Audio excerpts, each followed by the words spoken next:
like there's no tomorrow. Welcome to the Big King Podcast. Interests have been spurred during quarantine, haven't they? A lot of people, like we were saying just then, you spend so much time alone, you're like, I'm going to try to use this time to be at least somewhat productive. I think it can go one way or the other, and I think you've probably seen it like on your Instagram stories and stuff. Some people have gone like, oh, I've found a new hobby, like I started my Xiaohongshu, and it's like, oh, that's going really well. But you also see some people that are like, oh, I'm a bit, so yeah. I think it's how'd you deal with it? Like, let's just start. Start with the hi, welcome to the podcast. How did I deal with lockdown in general? I think at the start, I tried to issue a very strict regime. Like, I'm going to be up at this time. I'm going to do a workout at this time. But I think the problem with that is because it was such a massive change to the norm, it's very hard. It's very easy to do a very strict routine for a day or 2 days or 3 days. But to implement it actually to become habitual and long term is near impossible, to be honest. I think I disagree. Do you think so? Yeah. Okay, yeah. But my personal view is I think if you want to instill genuine long-term change, I think it should be sort of like 10% today, another 10% tomorrow, another sort of compound, as opposed to I'm with you on that. 500% change on one day, which I think you can do, but it's very, very easy to slip out of that routine. Yeah, when you similar to a diet. Yeah, exactly that. That. You replace the chocolate with the fruit, and then all of a sudden, I won't have the toast in the morning. But if you replace chocolate with fruit and have toast, it's a little bit harder. It becomes more difficult.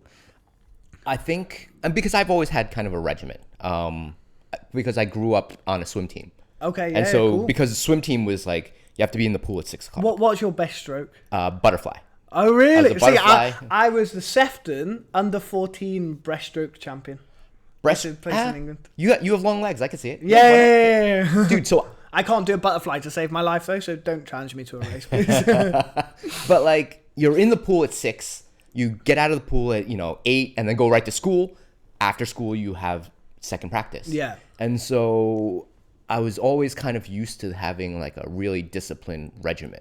Okay, so that's actually been very beneficial long term, because it's actually when you don't have the discipline, that's out of habit for you. Right. It's like, I feel different. Yeah. Now that's great. I really like that. And what time do you wake up? Now? Yeah, 6:30. Yeah, 6:30, 7. Yeah. I'd agree. I'd probably about the same time, to be honest. It depends. I try to get 7 hours sleep. I know they say you're meant to get 9, but I need 7 minimum. But that's what I loved about quarantine, was that I got a lot more sleep. Yes. I got a lot more rest, and I realized that all my injuries after 2 months were gone. I can imagine. All of the Muay Thai, Jiu-Jitsu, all of that, all of those were just nagging injuries. Yeah. And then they were all gone. Do you know what? That's the first time I thought of it, but my hip was a bit funny. Yeah. And rest is so important. I think so important. Yeah, because I work with kids, don't I? And I always think they hurt themselves, but then they have a nap and they're fine. But as you get older, you start to realize, no, I need 2 days in bed now. A kid, honestly, the big fall for them, body height drop to the ground, and I'll be like, oh my god, are you okay? You okay? Yeah. And they'll have a 2-hour nap, and then they're completely fine, and I'm like, oh. So lockdown benefit to that, I guess. Super benefit. I went rock climbing last night. Oh, nice. Yeah. The different one. Okay, cool. I went to Dome. Thanks I don't for know the if invite. No, I'm joking. We went to Dome, and actually I would have invited you, but they limit how many people can go at a certain time. Of course, yeah. So now I think it's 10 or 15. And at 15 they cap it, so you have to get a queue, pads or it's super annoying. But Dome was tough. Is that nice? Is that better than the other one? No, I like my place. We're not doing better. free plugs. Yeah, I like V4 better. Yeah. Okay. But people my like hands Dome. are still destroyed. From that, Dude, I saw your hands previously. Oh my gosh! What were you doing? Oh my gosh! Maybe put a picture up. It was I just didn't quit, bro. I'm always like that. I'm because I knew physically I had the ability to do it. Yeah. But my hands were just so not used to it. And I was it's addictive, isn't it? You know, you see one and you're you fall short by this much. And you can do it. You know you can do it. Yeah. And progress is the key to everything. So I was I will do this today. So everyone was stop. It's I was funny no. because V4 is kind of new compared to a lot of the other gyms. They're a little bit new. So all of the holds are still kind of rough. Is that what it is? Yeah. I wouldn't know the difference, but like, The holes haven't been like packed with like chalk yet. Okay. So they're like rough, which is good because then they're like good, friction good grip, holds. But they also tear up your hands. Like, that they is fuck true. up your hands for a Some while. of them are so difficult. Like, I was mad impressed by some of the abilities of some of the climbers. Like, Dude, yeah. the tiny little holes. It's, the thing for me is, like, how do you start? You see that they're like, they start like this, and it's like, oh. I love that shit. I've been doing a Xiaohongshu as well now. Oh, nice, okay. And the only content is people trying to start and failing. That's like the entire content of the channel. The entire content is just It's very niche, but it's funny, like getting on the wall and then not being able to get on the wall. Oh my gosh.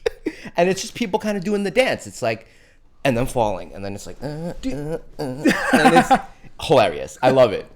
Do you run any other Chinese social media or just a Xiaohongshu? I do a lot, but I've been kind of just playing around with the platforms. Yeah, fair. So like I did Douyin for a little bit. Okay. I didn't really like the content on it. Yeah. Yeah. I didn't like the content, and I didn't like how addictive it was. Yeah, it is literally, that is, they say like all like the Western social media is like, wait, it's wired to your dopamine system, isn't it? You keep scrolling, you keep liking, you keep scrolling. But I think when TikTok came, or Douyin in China, same thing. Totally. It changed the game Yeah, completely. changed the game. Because like within like an hour of use, it was like you will see a 10-second video, which is very easy to complete. You get a dopamine hit from one completing something you've started, and it's always something that at least intrigues you a little bit because you've trained the algorithm. So it is honestly like you feel like you've been on it for like 20 minutes, and it's an hour. It's literally an hour, and it's like it's this time gone. Like I agree, dude. I've never spent so much like bathroom and toilet time until like I got Douyin, and then I was like, holy fuck, actually, yeah. And then my boss was like, where the fuck have you been? And I was like, I don't know. I've been down some strange rabbit hole of TikTok viral dances, mess. Magic the Gathering videos. Dude, I couldn't take it, so I have to like delete it. It's a mess. To be fair, I try to use social media as a content creator solely. Like, it's very difficult, especially with Instagram, because what we're saying about training the algorithm. My Instagram's very well trained now. It knows what I like, you know? Yeah, so it's like, oh, here's some UFC videos, here's some Yu-Gi-Oh videos. So it's always something I like. But in general, especially with the Chinese social media, like Douyin, it doesn't know what I like. I've not really ever swiped. I've just uploaded So it's videos. not as addicting. Yeah, exactly. I think once you use it, the more you use it, the better it becomes. Yeah. Dude, it's a mess. But like I just can't stay on it too long. So like now I keep an alarm. Interestingly, right, as we were saying, that are you keeping an alarm? Yeah, I keep an alarm. What, you actually Just like remind yourself? actively just like, hey, 5 minutes. Dude, I know it's terrible. That's but some like crack addict stuff, you know, like just one hit. Just because if it's too much, you'll be stuck there. Mate, it is literally as addictive. I used to play World of Warcraft. I don't know if you're familiar. Yes. Do you used to play? I didn't play. I played Warcraft 3 and then didn't make the switch. Which stemmed from it. Yeah. So like I was addicted to that game. Like my play time is something like 450 days. Ridiculous. So like of the 29 years I've been on the planet, a year and a half has actually been in Azeroth, which is, for those that don't know, the world of Warcraft. Yeah. At one point for like 6 months, I was rank 1 restoration druid in EU and West. Congratulations. Mate, it's intense. But you know, I learned a lot of life lessons from that game. You did not. I promise you I did. Sort of like, there's an auction house. So there's like a very controlled economy. You can't like lose your house and your mortgage and your kids because of it. So it's quite a good training ground to learn how to like, it taught me things like, I think some of the lessons was like seasonal purchases. Like you can, to apply it to the real world, like you can buy coats in summer because they're quite cheap and then sell them in winter when they're in high demand. Sure. Lots of stuff like that. What was I saying about World of Warcraft? You learned some shit from World of Warcraft, and I don't buy it. No, I promise you I did. I know the names of trees. I know that a yew tree is more valuable than an oak tree. Oh, why is that? Because it makes bows. I don't know, possibly. And don't ask me to identify those trees. It's quite useless. No, for sure. In archery, and if you read Robin Hood, he used yew trees for his bow. Oh, really? Yeah. I think it's more flexible. Yeah, it's more flexible. So that's why? Yeah. Did you not read Robin Hood when you were a kid? No, unfortunately not. But we've got Robin Hood, World of Warcraft, boom, knowledge, dunk. It's also because I do archery. Okay, do you? Yeah. You've got an awful lot of hobbies, actually. I know. Like, too many, to be honest. I don't know where you find the time. And I was talking about this yesterday with, I don't know if you know Vaughn. Vaughn, yes. Vaughn, The he name does rings a bell. picnics and he Okay. does jujitsu. Okay. Not important. Vaughn was like, oh, I'm picking up new hobbies. Okay. And I was talking to him yesterday, and then I told him the hardest thing about my lifestyle is saying no to my friends. really? Because Okay. I have so many different friend groups that are always like, hey, Arthur, we got to do this. We got to do. And I'm like, I don't have that much time. Yeah, Like, yeah, I have to yeah, train, yeah. and then we can go out, but like maybe once a week. Max. If you were to boil down your hobbies into 3 sort of like keystone hobbies, that not that something you've picked up recently, but something that's like presumably magic would Yeah. be one of them, but I It don't is. know.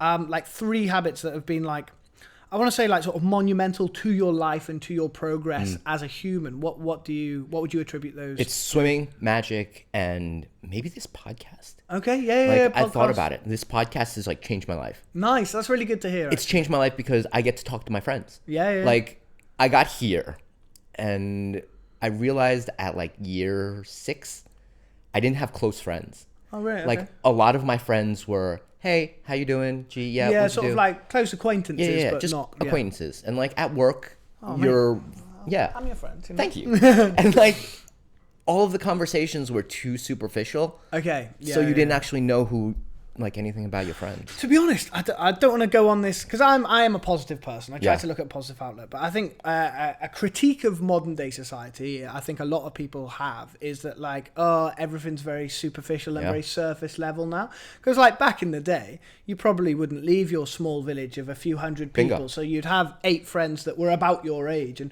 whether you even liked them or not, they were your friends, and you knew everything about them. Whereas today, like, we are connected to literally billions of people Yeah. within seconds, you know? Like, Do you think it's better or worse? I think it's hard to say anything is better or I'm very sort of like stoic in that sense. Okay. Everything's very down the middle. Like, is it better or worse? Who am I to say? I am not important enough to. Which would you prefer? Good question. As I only know this one, Okay. and I am happy, I think I would stay the way things are, as to not run risk of changing something And then not liking it. that's irreversible, Yeah. and then going, oh, that was a regret. You know, like if it's not broke, don't fix it. But It is broke. I think it's broke. Well, I don't think humans. There's a very interesting study by a man called Professor Robert Dunbar. You Okay. can look it up afterwards, and he basically said that the maximum amount of social I do know, the connections- Dunbar number. You're right, the Dunbar Yes. number exactly. And I think it's between like 140 to 165, Something like that, yeah. there or thereabouts, based on like obviously an individual's IQ Correct. and other natures. But they store friends as a sort of a triangle. So like the top of the pyramid, people you'll never forget, like your mother or your key guardian, your father, your grandmother, whoever sort of like you have known the longest. And then at the bottom, there's sort of like 100 of these like acquaintances, similar Yeah. to what you're saying, where you see someone on the street, they drop out, Yeah. that person replaces them. And it is almost impossible to like stick to that rule, but you can't Yeah. rewire our brain. Unless Elon Musk's Neuralink wants to speed up, you know. Man. But yeah, so because of that, like, well, at current, I've got over 30,000 people that follow me. Yeah. Which is literally impossible. So for me to know them, it's like even if I met them all in a Yeah. room, it's physically impossible to remember even a tenth of them. So, is it changing the way humans interact? Completely agree. Yeah, it's interesting, isn't it? I think. What do you think about it? You don't prefer it, I seem to gather from your. I don't. Again, I'm kind of with you in that I don't know which one's better or worse. Of course, yeah. But I remember when I was a kid, right? And my mom would always tell me, "You'll never have better friends than when you were a kid." And I was like, I don't know if I agree with that, because those friends were friends by proximity, which is what you were talking about before. Yes, you didn't get to like choose in them. your village sort of Yeah. thing. Like they go to your school. You have to be friends with them almost. Agree. Because otherwise you're alone. Basically, you have to be with these people or not. Yes. And then as you grow up, you choose your friends. And those are friends by choice. Yeah. Okay. Which we means have a similar hobby. Yeah. Yeah. Blah blah blah. Yeah. And so you at least choose to be with these people if you want. That's a good point, you know, actually, because I've never thought of it from that perspective, and I think that's great. Because like, how many of your friends from like high school are you still friends with now? 2. Yeah, I would say probably about 2. And Yeah. like the 2 is like, I will FaceTime them once Right. every 2 weeks, you know, Something like and that, like yeah. we're still friends. Like obviously they can count on me, and I'd like to hope I could count on them Right. if the time came or whatever. But in general, yeah, like the vast bulk of the people you hang around with in high school, they're sort of like, as you grow older, obviously people's like preferences and interests do change. Yeah. But I agree with what you're saying. You're just sort of friends with them because they were in your math class on the first week. Right. And then And you they sat talk to next to you. them and, we are friends now, you know? Right. And when there's kind of a really nice innocence in that, isn't there? When you're sort of like 10, 11 years old. Oh, you sat next to me. Yeah. Oh, we'll be best friends for 8 years now. I like that. But yeah, I agree with the fact that, It was just by proximity. Yeah. And then eventually you get older, you go to college, you go to uni, and you're like, oh, I like this person. Yeah. I get this person, and I'm going to be friends with this person. Yeah. And then they have to choose you too. Yeah. Which is tough. Like, I think it's harder when you're older, but those friendships are closer because you've chosen them. And like, even then, with friends, you're kind of like, everyone has their own path, and you kind of touch for a little bit, and then it's okay if you fall apart. Like, it's like a favorite song almost. Like, I listened to this song for like a year, and then I'm like, I'm over it. Like, Interesting analogy, and I'm okay with that, right? Like, I'll be honest, I've listened to Taylor Swift for years. Oh, mate, who doesn't love a bit of Tay-Tay? And I'm okay with like leaving the Taylor Swift bubble for a little bit. Yeah. And like, I grew out of it. Like, you grow out of people, and I'm cool with that, right? Yeah, I think. Do you know what? Going back to working with kids, I think one of the, like, I think innocence is so raw at a young age, and I think that's similar to what we were saying. That we're friends because you just sit next to them. Like, some of the things you see with kids is like so brutal. Like, they'll go, can I play with you? Yeah. No, I don't like you. I think you're ugly. Yeah. Oh, okay then. Goodbye. Hi, can I play with you? Yes. No, I don't want to play with you. And that sort of like, it's really interesting from like a psychological perspective. For sure. To sort of be in that environment. Because sometimes they have taught me so much. You know, I just sit there and watch. And I'm like, that was really rude and really brutal. But like, they weren't bothered in the slightest. Correct. So all these like, I'm offended is a societal sort of like, it's a learned behavior. Correct. Almost. Does that make sense? Like, rejection, like, everybody has the fear of being rejected. Yeah. It amplifies, of course, as you get older. But as a baby level, they really don't care. Like, I don't want to be your friend. I think you're ugly. Okay then, goodbye. Like, and I love that. I was like, there's so much to learn from that, you know? Like, there's so much, like, if you can implant some of them, not all of it, obviously. You don't want to start eating crayons you find on the floor. But going back to your habits, okay? I'm really interested to know this because you said Magic the Gathering, swimming, and this podcast. Yeah. Okay? So swimming obviously taught you routine, discipline. Like, they're really great, and they're quite hard to find skills, to be honest. So that's really impressive. What from Magic was it that you think you've taken with your life? Like I mentioned with World of Warcraft, there was lots of like, I'm going to say societal skills, like how to interact with people. Because like, when you play at high level of World of Warcraft, big game, a lot of people playing. The people I was playing with were all like, they owned an IT security company in London, and they're a banker and stuff like that. And I was only like 16, 17. And the fact that I knew I could compete at the same level as them was like, right, okay. And then not only that, but it taught me how to interact with people and stuff. You know, like, I'm not just speaking to, a kid who's 16. I'm speaking to someone who is asset manager for Goldman Sachs. Yeah. And I know how to, I'm constantly on the microphone and stuff. So yeah, there's lots of life skills I got from that game. That's what I'm saying. So what was it from Magic that you think you've gathered with Just you? strategy. Yeah. Okay. It's a strategy. I don't know, just how to deal with your resources, deal with that person's resources. How is this person going to react to this? I got a bit from that from WoW, actually. Probably not as much, because I think Magic's probably a bit more sort of like the resources, you've got to count their cards, you've got to know how many they've got in hand, what's the likelihood they're going to have this, that, and that. I got a bit of that from Yu-Gi-Oh, but I know Magic is... I know Magic's on like a next level, basically, compared to it. It's because Magic... I realized this recently. It's still teaching me shit, right? Recently, I realized people are never really mad at you. And it's something that I learned from Magic, but then I've applied it to everything. They're never really mad at you. They're mad at themselves almost all the time. Yes. I would say 99% of the time. I've had people get mad during a game, get really angry, and I'm like, well, I played my way. And he was like, but that's not the correct play. No, it's not the correct play, but it beat you. Yeah. Like, you failed to predict my move, which is and he's not angry at me. he's angry at himself for not predicting my move. Yeah. Because he thinks that I'm going to play like everyone else plays. Yes. And so his algorithm in his head is like, that's what's going to happen, and he's going to do this, and I'm going to do this. And I didn't play according to his algorithm, so he's mad at him. And he's not mad at me, he's just angry. But he's not sure that he's mad at himself. And so, like, I've realized... It's very hard to convince people that, like, it's like telling someone they're wrong is never a good idea. They need to realize it themselves, but when you're at a heightened stage of, like, anger and stuff, good luck trying to show that person that they're angry at themselves. Like, and so you just have to let it go. But you also shouldn't take it personally, like the kids, because he's not angry at you. He's just angry at himself for messing up. The kids know that, don't they? Yeah. Because even the way they communicate, man, they're basically speaking to themselves, you know? Yeah. It's like, oh, I want to play Lego. I want to play Lego. It's not like, hey, would you like... There's no, like, trying to influence the decision and stuff, you know? It's nice. But isn't that why... I mean, it's why people like little kid videos on Douyin and, like, animal videos. The raw innocence of it. Because there's no society, there's no mask. They're just like, this is how I am naturally. Complete. Yeah. I love that. Like, the first time the parents came back, and the age I always choose to work with, I'm like, give me the smallest age you have. Like, the youngest. It's hard work. Yeah. I promise you, I'm up at 6, I'm asleep at 8. So that's a lot of hours of sleep to catch up. Because, like, they have a nap. And the thing is, they don't wear down. They just run, and then... Yeah. And then just drop. Yeah.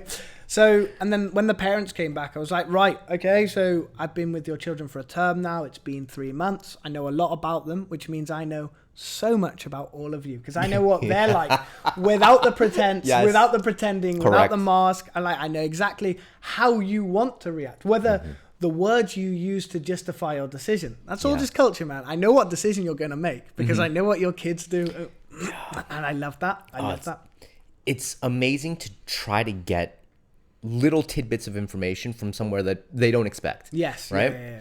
But, like, I don't know how you deal with little kids. Like, how young are we talking about here? 1, 2, 3, the oldest. So sort of like by the time they leave me, like I've got some kids, like they're insane because the parents are all like super high. Like I've got a kid who flies on a private jet from Hong Kong on the Monday, comes till Friday and then flies back on a jet. Like, so like the parents are all very, but of course I am not even the slightest bit intimidated by them, because I know when they were 2 years old, they were trying to put a crayon up their arse or something. You know what I mean? Like, sorry. If you want no problem.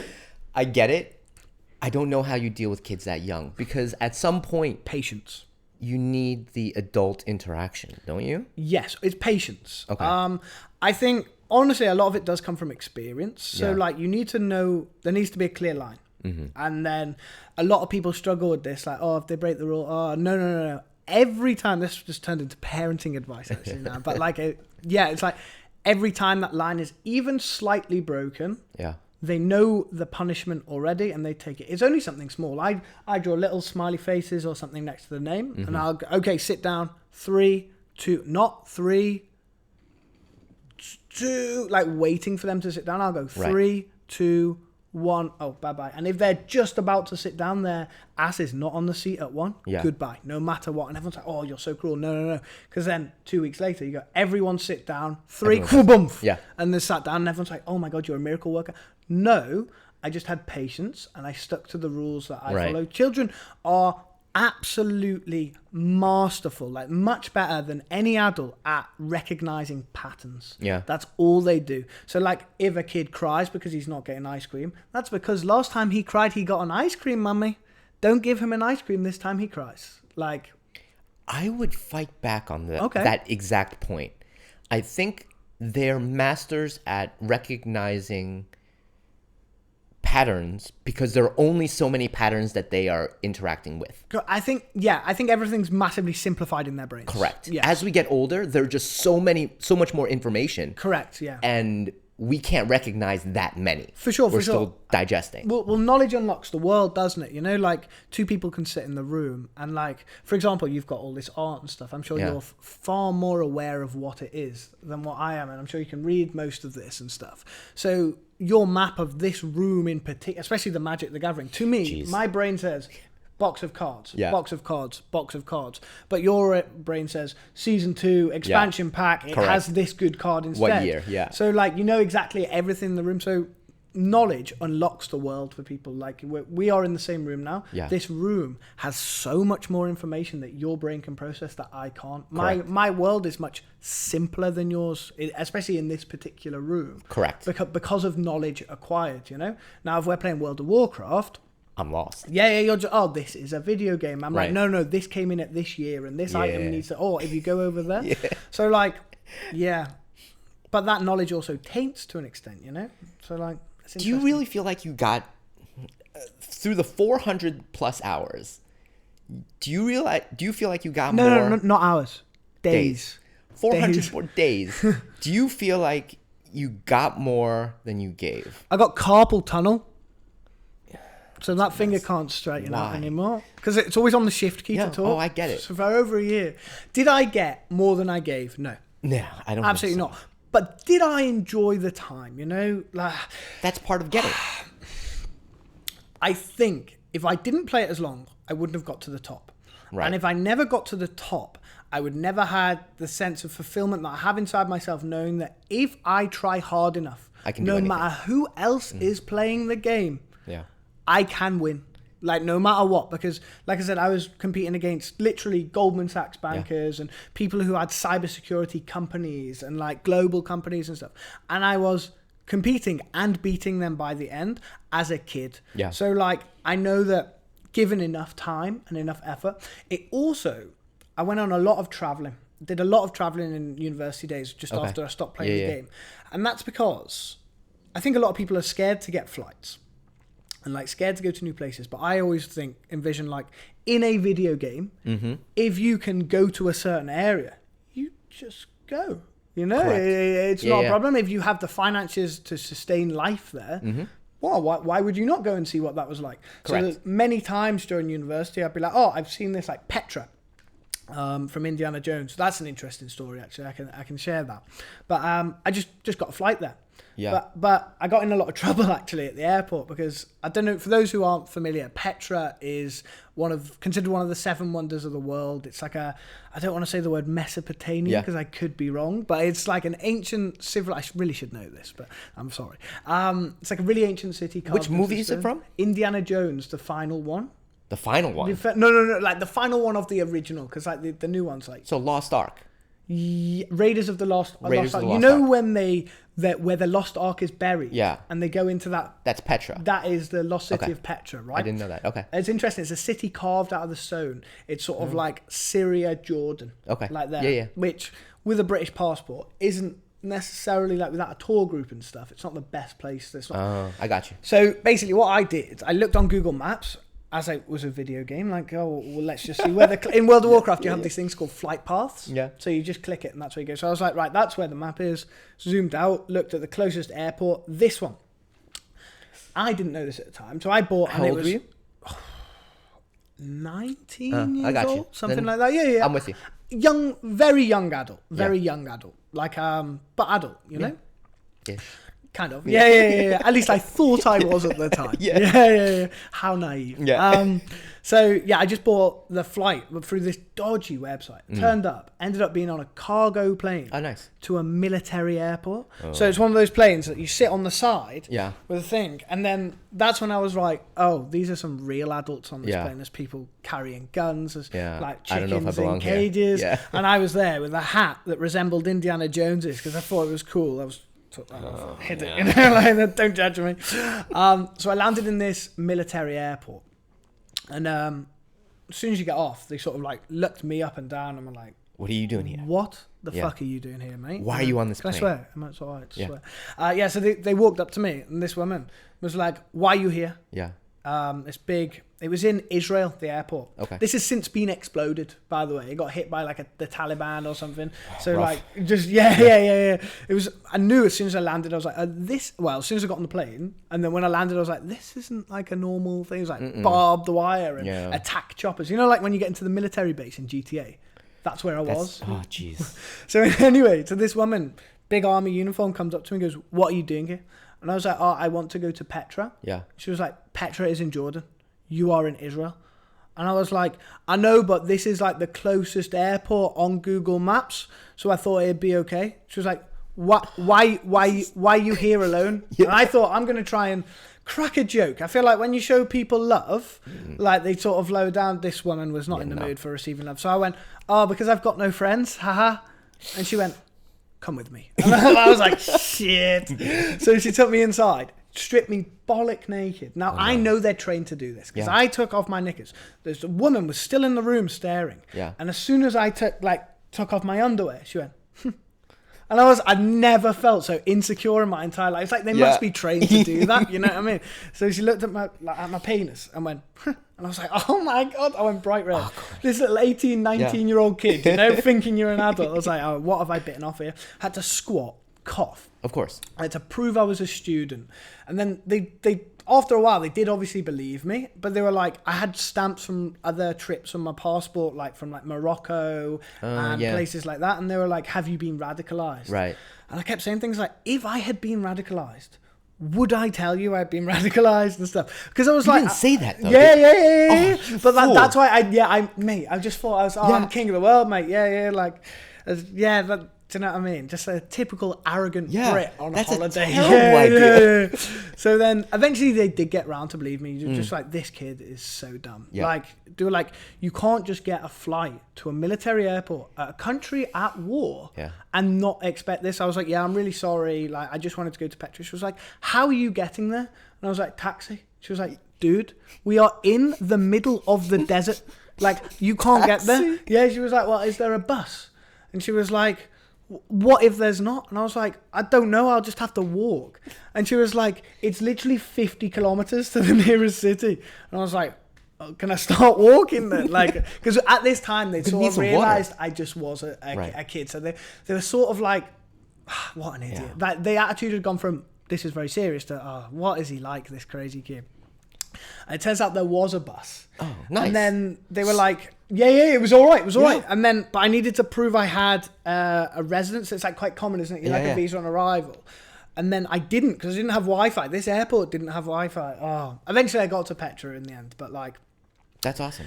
Yeah, it was difficult because that sets you up for everything. Yeah, it was all from World of Warcraft. There's lots of like, I know it's not, but perhaps I would not have had the motivation to embark on such a trip without the experience. And another part of that trip is when I was crossing the border into Jordan, really expensive, by the way. I didn't have the fee. I just had a card, and we don't take cards. So I was trapped in like a no man's land between countries at war. Until I found the money. Eventually, I got with a tour guide and just sort of like snuck through the border and stuff. It was insane, yeah.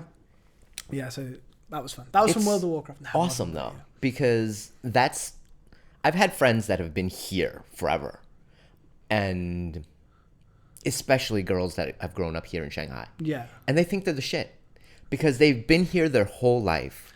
And everything you need to know about this city, they know. Yeah. They are the best in Shanghai. Yeah. But once you take them out of Shanghai, they're a mess. People have guns? You know? This place is such a bubble. Yeah, for sure. And it's lovely what they've built here. Don't get me wrong. Like, with all credit to Shanghai as a city. Amazing. It's you could live here forever and you could live a great life. You could start poor, go rich, become famous. Everything you ever need is within this city, within these walls. And it's very safe. But it is on landmass 0.0001% of the planet, you know? So. And once you leave, you're like, oh, I'm not in Shanghai anymore. It's completely different. Dad can't help you here, darling. You have no friends. You can't call anyone. You got to figure this out. And I've seen people like that crumble. Yeah, I bet. Yeah, for sure. It's similar to where I'm from in the UK. It's a very small, it's a village called Formby. It's very nice, very safe. There's no homeless, no drugs. Everyone's very nice. And everyone's sort of like, there's the cool crew, and then there's the alcoholics, the people who like to put white powders up their nose, and like there's all different kinds of groups of people, but it's always been the same, and their parents were the same, and like maybe they'll go on holiday to sort of like Disneyland, Florida, Bingo. Or like they've got a house in Spain, but like they've never been what I like to call like, the wilderness, you know? And that's, I think you don't really know who you are as a person until you spend so much time with yourself in an unfamiliar situation. You start to ask questions of yourself. You start to answer questions to yourself in a way that you, because I think, I'm going off on a million different tangents. Yeah, go for it. I like this. But like, I think the only real way to know yourself is to spend time with yourself. I think, for example, it's very easy for people lie to themselves. All the time. I read a book on this called The Folly of Fools, and like how lying to yourself has become an evolutionarily viable trait. So it's really interesting. Like the people that lie to themselves have done better. It's sort of like fake it till you make it, TLD. But I've heard something similar. Yeah, for sure. So like you can tell yourself, like on World of Warcraft, I went traveling and that. Right. Anyway. That gets you dead kind of fast too sometimes. Yeah, exactly. It's an interesting book. They argue like, is it evolutionary viable or not? You spend a lot of time on yourself, and then especially when you're in a dangerous situation, out of your comfort zone, out of Shanghai, in the wilderness, you have to answer your own questions honestly. You need to look into your own soul and go, what is my Yodian? What is my Churdian? What am I? How do you say that? What are my like shit, we've been here too long. Like, what are the good parts of my personality? What am I good at? What am I bad at? I guess. And you need to answer fucking honestly. Yeah. Because otherwise, you're in trouble. So, like, I think it's very easy when it goes to another thing where, like, people say bad things about you. It's very easy to fake it and go, oh, I don't care. Yeah. But I think what's equally important is when someone says something good to you, you need to say, I don't care either. That's where it becomes hard. That's the difficult point. Someone says to you, hey, Arthur, your mustache is shit, bro. Yeah. It's very easy for you to go, pretend to say, oh, I don't care what you say. I love it. But if I say to you, hey, Arthur, I like your mustache, your ego gets the hit. Yeah. And you can't. That's what I was saying. I'm quite stoic. Like, if someone says something mad to me, I don't care. If you say something good to me, bro, I don't really care either, man. Like, I've spent so much time with myself. I know what I'm good at. I know I'm bad at. Nobody is ever going to tell me something that I do not know about myself first. So, in order to remain sane, in order to remain always neutral on the line of level-headed, clear thinking, I have to be, oh, you said something nice about me. I mean, I'll politely say thank you because I'm not rude. But realistically, I don't care. Because I don't care if you say something bad about me either. You know? So if you say something bad, you don't know me, bro. I know me, so I don't care about that bad thing you just said. But in order to actually walk that walk, you need to have the other side of the cone. They are inextricably intertwined. They are two sides of the same coin. Does that make sense? Because I'm on a new thing, okay? Okay. I find that people are almost too stoic these days. Yeah. And too logical. Okay. And I think that you need to be more in touch with your emotions. And I would say that if someone complimented my mustache, I do like your mustache, by the way. I almost want to revel in it. I want to be like, yes.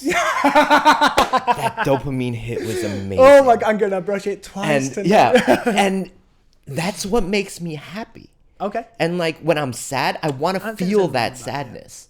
I like during quarantine, I was really upset for like maybe a week or two where it was just brutal. And I was like, I can just shove this down and be like, fuck.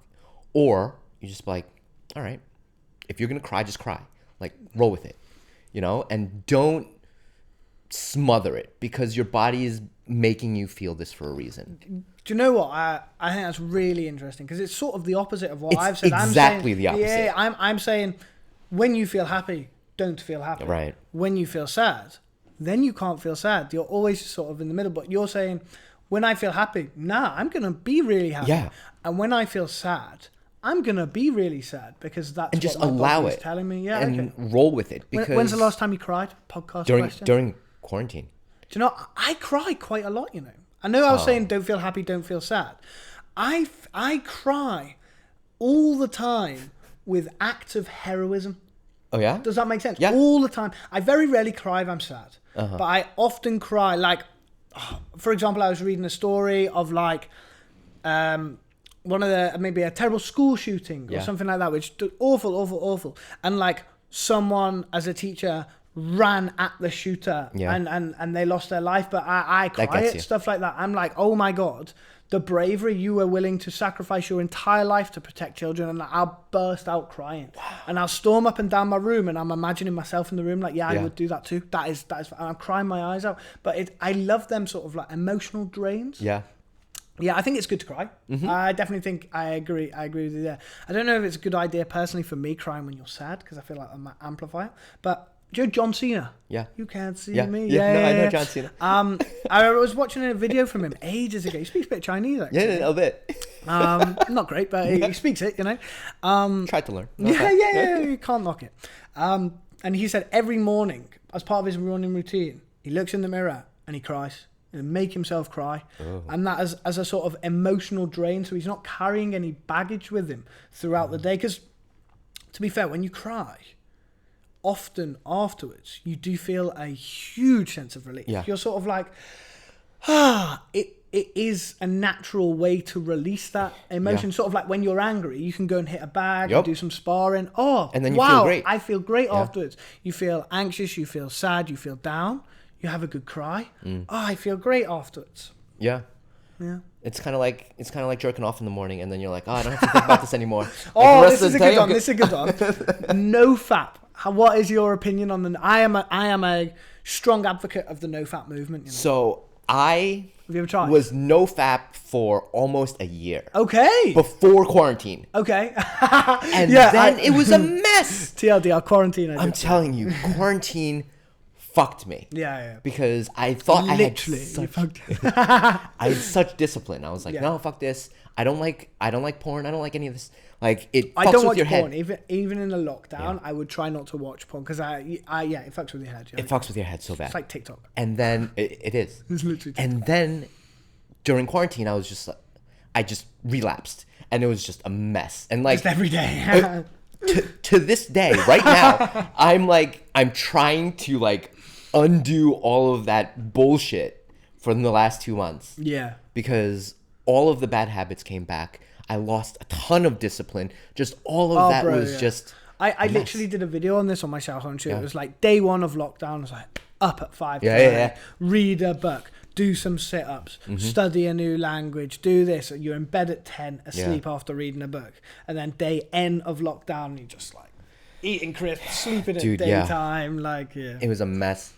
I had the same thing. I was retired actually for 2 years. Okay. I took 2 years basically not doing shit. Okay. And like baking bread, just training jiu-jitsu, doing everything that I wanted. Good for your soul, years. bro. That's to be fair, And the first year, super disciplined. Was it because of mental health? Was it like I'm a bit stressed here? Yeah. I don't think. I think it's important to open up about things like that, because I think you might normalize that for some people listening, which I think is.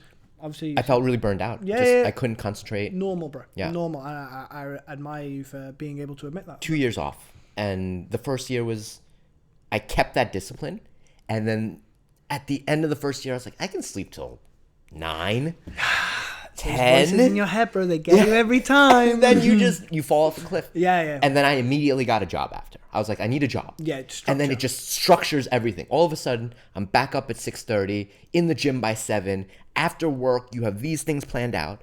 And then I'm like, because I don't have enough time. Yeah. Like, I want to do all these things, but you have this chunk in the middle where you're like, I can't do it. I completely agree. There was a point where I was working in the city in London before I came to China.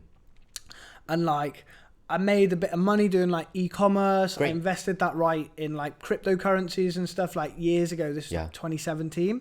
And then it was like, it got to a point where I was like, actually, like, I don't really need to do this job. In fact, I don't need this job. If anything, it's just making me sad for nothing. So I quit it and stuff. And then like you were saying there, your life just falls into an abyss. Yeah. It's just like what we were saying earlier about like, when you want to integrate new habits one by one by one. Nah, it's not like that on the way down, bro. No. It's not like that on the way down. It's just free fall. Yeah, free fall. So then that's why I've ended up here teaching, because, mate, I picked a job that gives me structure, but it's something I really enjoy doing. Yeah. You know, I really like the kids. I don't necessarily need to do it as part of a routine, but because of that, I am so happy every day. Yeah. And everyone's like, why are you so happy every day? And it's like, because my situation is different. I'm not here for the paycheck. I mean, it's at a point now where the paycheck actually is okay. Yeah. It's definitely not bad, but like, I'm not there for that. I'm there for my own soul. I literally just play with kids all day. It fulfills me, and I feel like I'm giving back. It's sort of like, I don't want to call it charitable work, but you know, some people like to do charity. Yeah. You often find a lot of housewives get a job as a teacher, don't they? Yeah. And I completely see why. Like, honestly, you're just helping people grow. It's a really positive environment. The hours are next to nothing. So you just go in, help some kids. People are really grateful. I'm good at it as well. So yeah, I think a part of it's the gratefulness after too. Like, for sure. I was a swim coach for 2 years. Okay. And for part of it, it was with 5-year-olds. Okay, and already I was like, ugh, 5-year-olds is rough. They don't even have diapers, bro. Dude, I don't know how you deal with that. Your age group is nuts. Yeah. That's the craziest age group. But I was okay with like 5 to 8. But like, I really hit a stride at like 11 to 14. Okay. Because it's almost like you're doing no work. If you get them in the water every day, they improve without. Of course, yeah. They improve just by being there. Of course, yeah. And then the parents are unbelievably grateful. Yeah. And they think that you are amazing at swim coach. I'm like, I just get them in the pool. Bro, that's similar with me. Like my kids will go home, and if they say hi, the mum's like, oh my shit. God, Lush. Yeah. You amazing. Are so good. He said red. Yeah. You're welcome. Yeah. I know it's been arduous. It's been difficult, but we've got there. Yeah. He understands yellow now. But you do watch them leave. And my biggest issue is I only get to be with them a year, 2 years, and then they're gone. Yeah. And I don't know if I've made an impact. Like, I remember one of my swim coaches for the like. Did you see them once a week? I saw them 5 days a week. Okay, so yeah, I was going to say, I suppose if it was once a week, you don't feel like you impact them enough. Yeah. That's why I like this job. I raise my kids. You know, they spend more time awake with me than their parents at this point. But I had 50 kids, like 50 in a pool, and you Can had remember to deal them? with 50. Dunbar's number? Not a single one. Not one. There's one kid that wrote me an email way late. I'll give him a shout out. Give him a shout out. He actually came to China. I don't know if you know. Yeah. Charlie came to China and worked as in, I don't know, some kind of education thing. Okay, yeah. So he came to China. We hung out for a little bit, Nice. which was awesome. But So you kept in contact and stuff? yeah, Oh, that's great. That's awesome. but I don't know. Like, I don't feel like I'm impacted these people. And maybe I did, but I think you probably did, you know, like, and you know what as well? It'll be the ones that you least expect. Maybe Charlie thinks, oh yeah, Arthur, great guy and stuff. Yeah. But there'll be the one that you don't remember that's probably could even be thinking about you now. I am so grateful for the opportunity Arthur gave me. God, I hope so. No, but you'd be surprised. Like, honestly, like, everyone lives different lives, don't they? And people express their emotions in different ways. So yeah. But like, especially with your age group, 1 to 3, like those kids. Do you I ever can't keep worry? in contact with them. Yeah. Do I ever work? My primary job, which I'm totally okay with. If they learn nothing, Yeah. okay. My primary job is keeping them safe. That's all the parents care about. Because these parents are all like super high earners. I got you. They're owners of banks, owners of enterprise, big real estate tycoons. So like, their most precious thing It's their kid. is their daughter, Yeah. is their son, you know, or their twins. So my primary objective at all times is to tell them nobody was hurt today. Yeah. Everybody was happy. I have a pyramid of importance that's inverted. Safety, happiness, learning. And learning is less than a quarter of their safety. Yeah. If they learn nothing, but they're super safe and happy, it's a good day. They're two. Yeah. You know, like, and Yeah, I get- that similar makes to what sense. you said with the swimming, Yeah. they improve every day because the main things I concentrate on are physical development, social development, and emotional development. So like, do they stop crying on their own? Are they like emotionally strong enough to calm themselves down?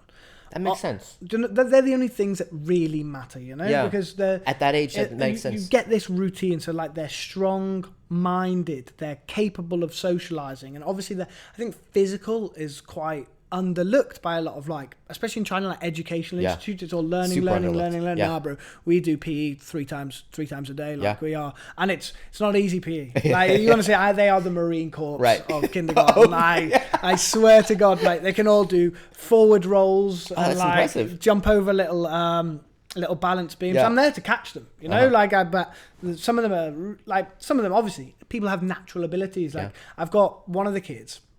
I can't really say the names for security reasons, but their dad's a very professional sportsman, and he owns lots of gyms. So he is, my gosh, he is an absolute machine. He can do cartwheels, and he's two, like running, jumping. He's just not scared of anything. Right. And then some of them aren't that physically capable yet, but they're pushed. You know, like they're all. It's great. It's great. That's fun. awesome. It's great fun. Yeah. Yeah, and to be at that age and like learn that stuff early, you see so many benefits later on. Oh, for sure. So many benefits. Some of the transformations I've seen in 6 months is like you would not think they are the same children. Yeah. Like, and the parents are really grateful for it. And I'm very, very. I speak to the parents a lot. Like during the lockdown and stuff, I've arranged multiple unofficial school trips. No, Nice. cut that. But like I meet up with them. I'm constantly available for them because I do. Like I said, I'm not doing the job because it's a job, because you know the people that do that, which is the vast majority of people. But I'm doing the job because I genuinely do care. Like I enjoy spending my time with the babies. Yeah. I enjoy it. I want to help you. Like, you know, and they all know I've got lots of other things going on and stuff. But they're like, okay, cool. That's awesome. It's great. Yeah. It's good fun. Because you are one of the busiest people during quarantine. Oh, bro. Like that I met. I mean, I have a lot of friends that like didn't do shit. And you were volunteering. You were doing a lot of shit. Oh yeah, I'm busy, man. In general, like going back to like if I spend a lot of time, I think speaking to yourself about yourself in your head is never a good place to be. Like isolation and stuff. Does that make sense? Sometimes For it's me a personally, great place to be. Yes, when we were talking about like asking yourself honest questions and like it brings out. Okay, I retract that statement because I agree with your statement. Yeah, it is a good place to be in the long run. Yeah, short term. It's horrible. Rough. Yeah. So okay, fair enough. But I try to keep myself busy as much as possible. I've always got projects going on, and like a lot of them fail. Cool. Yeah. Whatever. So what? You know what I mean? Like I've tried lots of things. I've tried lots of different companies and stuff that haven't failed. But it's more the love of doing it more than anything. It's not like it's a journey. Yeah, exactly. I do things that I enjoy, and if I enjoy it, I'm going to try it. Why not? Yeah. Like on World of Warcraft. If I want to be an alchemist, I'll try alchemy. If I want to try mining, I'm going to try mining, bro. I saw a really interesting, like, motivational video the other day. Yeah. I don't really agree with, like, watching videos to make yourself motivated. I think you need to be inspired. Yeah. Like, fundamentally inspired. Because you can force yourself to be motivated to do something, but if your heart isn't in it, you're not going to stick to it. It's a waste of your time. But anyway, I watched this motivational video. And he was saying that... when you die one day, sorry to go morbid, like, when you die, there's going to be lots of ghosts around your bed, and they're the ghosts of the things that could have been. So all the things you didn't try, and like, how many ghosts are you going to have around your bed? Things that you could have been successful at. And like, and I was like, that's why I don't want to have, I want to at least try. Yeah. You know, just try everything. So normally I'll allocate like a couple of months to everything. Just like, I'll see if it hits off. If it doesn't, no worries. I've got more time for other things, and some of them stick, and then they become great habits. Yeah. And probably not as many hobbies as you though. Dude, I'm telling you, I've gone through enough hobbies that I know which ones I like and which ones I don't. For sure. And you have to. Oh, for sure. Because I hate the people that are like, oh, he's a good guy because he just stuck with one person for the rest of his life. And I'm telling you, I've been around the block, and then I chose you. Yeah, and that means so much more. Yes, 100%. I've chosen these hobbies because I've tried all of the other ones, and I like these the most. Yes. And you have to go around a little bit. It's like, it's like, oh, going back to the first analogy we made of like, oh, you're friends with the people that you're next to. It's like, oh, I do basketball because my school did basketball, and I never had the courage to try football or hockey or whatever it is that you might be interested in. Yeah. You just have to like sit down and be like, did I really like this? And what were like my happy moments during this hobby? And if you have a couple, more than like one or two, you're like, oh, I get it. I think people like, I think I disagree with this. I was like growing out of hobbies. Like what? Not growing out as in like, oh, they don't do it because, it's I know they secretly, for example, with yours, like Magic the Gathering, some people are like, oh, I'm 35, I'm not going to play Magic the Gathering anymore. It's like, bro, you were so happy playing that game, and you're just like so pressured by society to feel that, oh, you can't play a game. Like, I went BMXing the other day. Really? And like, where? Oh, just we did not break into a skate park Okay, nice. that was open. It was not broken into, and we did not have a really good time. So we didn't go to this skate park. And then I put it on my Instagram story, and a lot of my friends were like, "Oh, you're still BMXing? Like, grow up?" And I was like, "Bro, dude, so much fun. No, I ain't grown up. Have you never seen Peter Pan? He has a sick life, you know. Like, I don't want to grow up. This sounds like the worst idea in the world." Society changes. Like, I think you shouldn't ever feel pressured by anybody or anything to fit into any box, or you should always just do what you makes happy, because fundamentally you are going to die.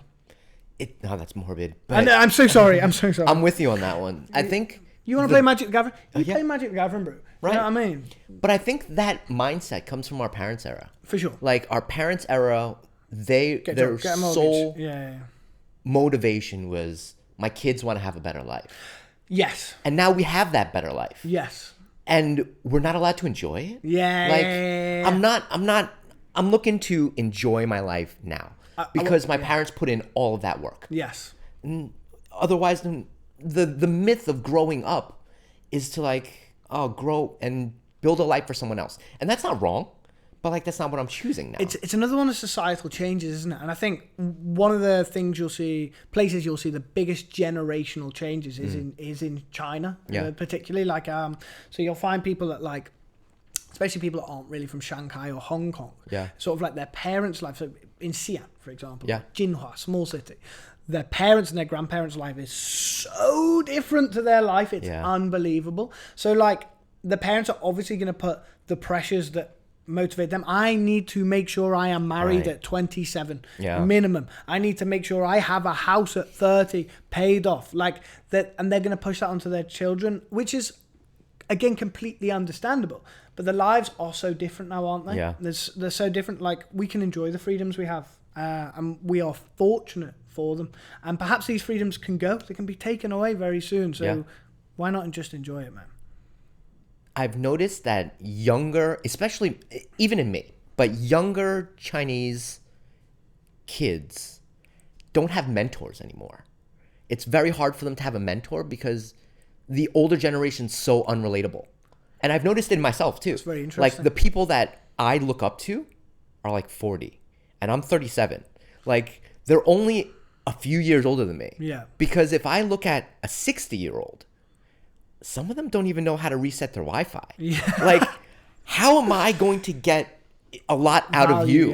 Like, there's value there, of course. Everybody has value. I think that's there's less value in learning from them because certain things are outdated. I think that, yes, outdated is the correct term. Like, there's a lot of value in that person, but the path has changed. So, like, wow, your path is really interesting and really cool, but realistically, it's not that applicable to modern society anymore. So by walking your path, I would only be putting myself at a hindrance, so to speak. And the line I realized is just when we got internet.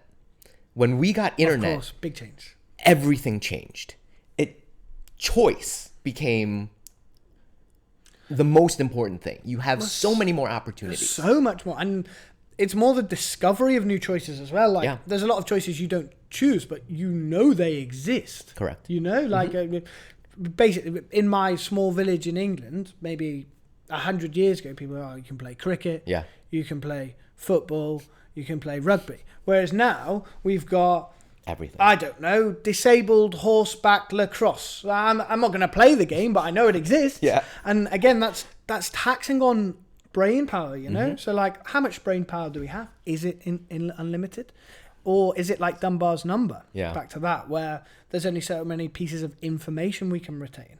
And is that causing a hindrance to humans? Are they deliberately forgetting the information they don't want in, like, you know, like, what's that bias called where you favor your opinion?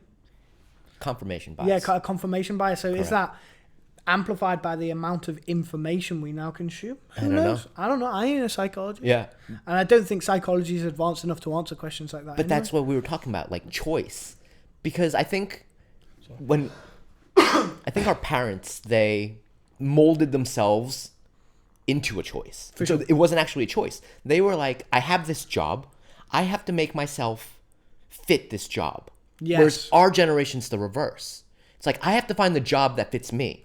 Yeah, It's yeah, yeah. completely different. And yeah, especially like the amount of, I did an essay on this, but the amount of flexibility given to people by the internet. We're watching a series at the moment. I'm watching a series where like there's a kid who's crossing America on a penny. Yep. Okay. He doesn't have a job. Yeah. What he does is he goes and sells some water, gets a few dollars, then gets a rent-a-bike using his phone. Yeah. Delivers Uber Eats like 5 times. Okay, Sure. there's a hotel. Like Yeah. the amount of free, you have the exact amount you can work. Ridiculous hours, have a lot of money. Or you can work next to nothing and live by a beach all day. That idea of living by a beach and sipping mojitos is so obtainable now for literally everybody. You know, like, no, okay, literally everybody, incorrect. But a large portion, certainly the vast majority of like the West, as it's called, and China as well. You know, if you're from a small place somewhere, you can always move to Sanya, deliver some Wai Mais in a day, and live by the beach and sip mojitos. It's very obtainable. You know what the issue is, though? It's they want to feel safer. Yes, They want to have that buffer of cash or what be it in case something a goes security wrong. blanket, of Correct. course. Yeah. Fair And enough. that security blanket is less obtainable, I would say. Do you think so? See, I actually was thinking about this the other day, and Yeah. I think that, granted, it's not going to be easy, but I put myself in the position of, had I been born to a poor family in China, what would my strategy be? This is one of my lockdown ponderings, just Great. because why I love not, it. you know? And I thought, well, the first thing I'd do is I'd move to Shanghai, Most opportunities. deliver Wai Mai, Yeah. 16 hours a day, sleep for 8, wake up, deliver Wai Mai. I think I'd do that for about 5 years, and I think you'd have a lot of money. Like, if you did that from the age of 18, by the time you're Okay. 24, 25, you can probably get into the real estate market, or you'll have a large chunk of money to do something. But would that take an insane amount of discipline? Yeah. Yes. Oh, yeah, 100%. 16-hour days, 7 days a week for 5 years. Yeah. You're going to have to take some breaks some of the time, and obviously you want to try and sleep in the cheapest accommodation possible and stuff. It's not going to be nice. Right. And obviously it's easy for me to say that in hindsight, because when you're 18, you think, oh, this is it, my life started. Yeah. It's very hard to have 5 years worth of future thought, you know? But I think that would be the strategy. And I think, is it easy to do that? No. But it is a very viable option to completely escape poverty. Yes, I think that's correct. There are paths where you escape poverty. But I'm back to what we were saying. Yeah. 50 years ago, didn't exist. Correct. Didn't Correct. exist. Even for middle class people, those paths weren't really there. You were sort of like stuck. That is what you do. So yeah, I think that's a great thing. You know what the issue is, though? I agree with this path. I think, again, I have to blame the internet. I think that most people look at this path and they'll be like, nah, I don't want to do that. Because they will compare themselves Yes. to whatever People we see on millionaire. Xiaohongshu and Right. like, yeah, and yeah. all of these KOLs that are living the life. And they'll be like, I don't want to do that. I want to do this. And Where's my Lamborghini, bro? Yeah, exactly. yeah. And everyone is comparing themselves to something more. And then they're just going to be like, well, that's not what I want. I want more than this. And that's not wrong. I think to a degree you want to strive. Of course. Who But- doesn't? Who yeah. doesn't? But also to what level? I can't believe that happened. Go on. It's okay. And I think in China, actually, they've done a very good job at countering this. So it is one of the rules, community guidelines, that you cannot flaunt wealth. Yeah. And Actually, honestly, a lot of the platforms. I think that's great. Yeah, me too. I think that's really great, because it really affects not just making people like unmotivated to work because their life is incomparable, Yeah. but it genuinely makes people depressed. I open my agree. phone and there's all these happy, beautiful, rich people. Yeah.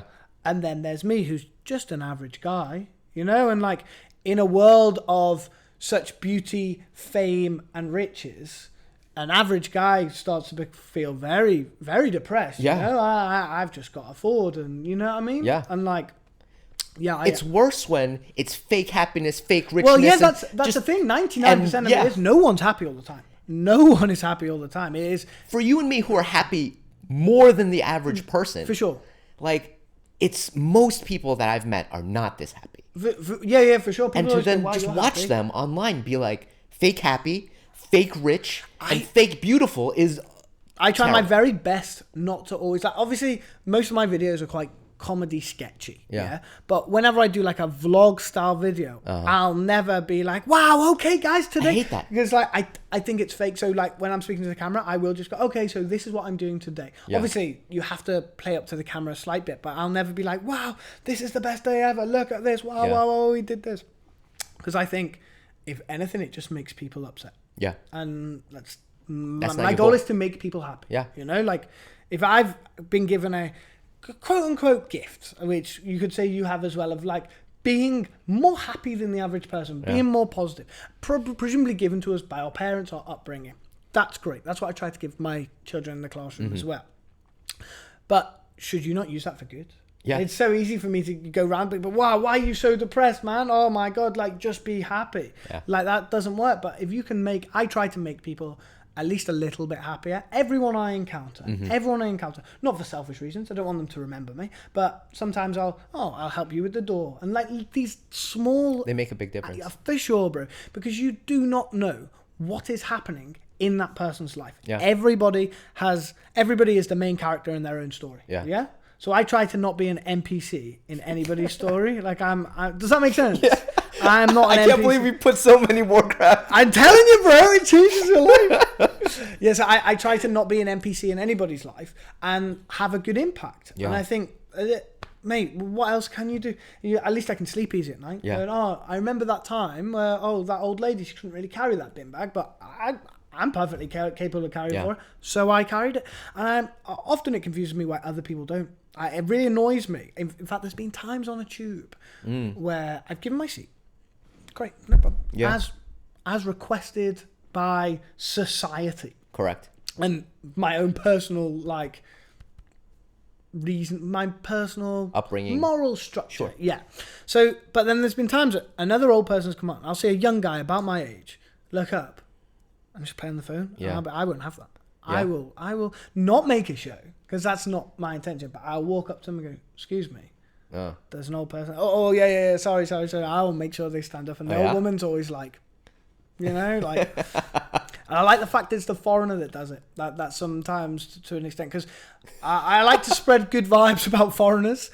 We don't have a good reputation in China, especially in Shanghai, because I feel like a lot of foreigners are quite like, "Way, let's get really drunk and fight and stuff." Yeah, it's your lot. It's your lot, the Americans. I'm with you. No, but in general, I think there's certainly more... Negative news will always speed faster. Negative news spreads faster than positive news, of course. This guy helped a bird out of a tree. Okay. Oh, this guy punched someone in the face. Whoa, did you hear this guy punch someone in the face? Yeah. So... yeah, I try to. That's why I was doing with those volunteering vlogs and stuff. Like, not all foreigners are bad. Look, hey, I'm helping out. That didn't used to be the case, right? Like when I first got here, yeah. I think when I first got here, foreigners were not looked at as so terrible. It's a pretty recent 2 or 3 years. Yeah, thing. I was going to say the last 2-3 years have been rough. I think it's like, again, negative news spreads faster than positive news, and TikTok and things like that. But you very rarely... Yeah, I think it was almost when I first came to China about 4 years ago. Yeah. Everyone was like, "Wow, you're from the UK? That's really cool. Like, the UK is a really nice country. Like, why do you want to come to China?" I'm like, "I think China's a really nice country." "Oh, thank you so much. Oh, really nice to meet you." And now it's sort of like... It's a little bit different. Yeah. I don't want to say it's massively different, but the zeitgeist, if you will, it's changed. has certainly changed. There is somewhat of a, "Oh, you're from the UK. Yeah. Okay." Yeah, it's one of those. I've felt that too. Yeah. And it's really you're the from last States? 2 or 3 years. Okay. Yeah. Yeah. I don't know what to do with that. I think everything's in waves, isn't it? Yeah, And maybe. If you can't affect it, it is what it is. Just gotta let it go. And just be good. Yeah, be good. Like, if you are bad, then you should have something to worry about. But like, it's like getting your bag searched at the airport. Some people don't like it, but mate, I haven't got any weapons in there, so feel free to search my bag. I don't want you to touch my magic cards. Yeah. Do you have like sleeves for them I and do. stuff? Yeah. I double sleeve actually. Really? No, it's a mess. Can you get magic cards like PGA graded and stuff like that? Can you? Yeah.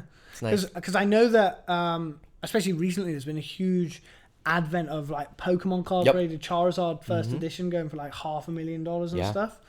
It's nuts. I was tempted to go and dig out my Pokemon cards. I know I had lots of first editions, but I'm not sure if they'd be PGA gradable. So I quit Magic for a little bit, and then I had my mom ship them over. As you said. And then, it's the price is unreal. Like to ship cards? No, you open the cards and you're like, oh, this is way more than I expected it to be. Like it was like a little treasure chest that I opened up, and all of a sudden I was like, oh, I have a lot of money now. Oh really? Like, it was one of those feelings. So if you have you had any graded or anything, no, or you just know that realistically, if it's a 7 or an 8, it's going to be worth something? Yeah, wow. It's nuts. How much are some of them worth? Like, what's a very valuable Magic card? I have a couple of that thousand? are sitting at a couple thousand. $1,000. Yeah, wow. And there's a few of them as well. Yeah. A couple of them, and they're just sitting there like, oh yeah. Wow, it's an investment, bro. And at the end of it, it's not going to go down in price. Is it pricey because it's an old card that has not been reproduced? Correct. There you go, sitting on nothing. It's like fine art, keep it. Yeah, and you're just like, oh, I got this like, you just got this like for $50 when you're a kid, and now it's worth a lot, and you're like, I can imagine, yeah. It makes you think. I actually bought. You know, they have the Ottoman or Ultraman cards. Oh, yeah. I spent bare money on them. Really? Bare money on them, mate. Like maybe 10k worth of Ultraman cards. Like I kept buying like the best packets, boxes of them. Because I just got addicted. It's like TikTok. Back to the dopamine. Like you open it, you see a shiny one. You buy these packs that are like 40 kwai each, and you're guaranteed like a good one. Yeah. So I had these cards that were like GP. And like even now they're still in production. I got it in a pack and they're like 500-600 kwai each. Nice. So I was like, that's gonna be worth something, but I just gave them all away. I don't know. I didn't know how to play it. I couldn't read it. It was fun while it lasted, and then I was like, why did I do that? You know? Because if you didn't give it away, you'd end up with a collection like that sits an entire corner of my house. That is literally a lot. For the viewers that can't see, there is a 6-7 foot wide and tall bookshelf. It's a mess. Filled with magic cards. And labelled. I must show your hand on your organisation skills. Yeah, it's very nice. Yeah. All right. I think we're good on time. Tell everyone about your Xiaohongshu a little bit before. Of course. If you'd like to follow me on my Xiaohongshu, please feel free. We post entertaining content, vlogs. We is myself, and myself. But if you are an editor or videographer, let me know. Get in touch. Yeah, the DMs are always open. And what's it called? DANNY Aspinwall. But if you just search Daniel, is this in English or Chinese? This is all in English. Okay, search Chinese character search Daniel, you'll find me. It'll be all right. Sounds good. I'll put the link. Send me a link. I'll put it in the Thank you very much. And thank you so much for having me, man. Dude, thank you for honestly coming. Really enjoyed my time. Yeah, this was a lot of fun. Sorry for being late. I was late. No problem. All right. Thanks, guys. Bye-bye. Do do do do do do do.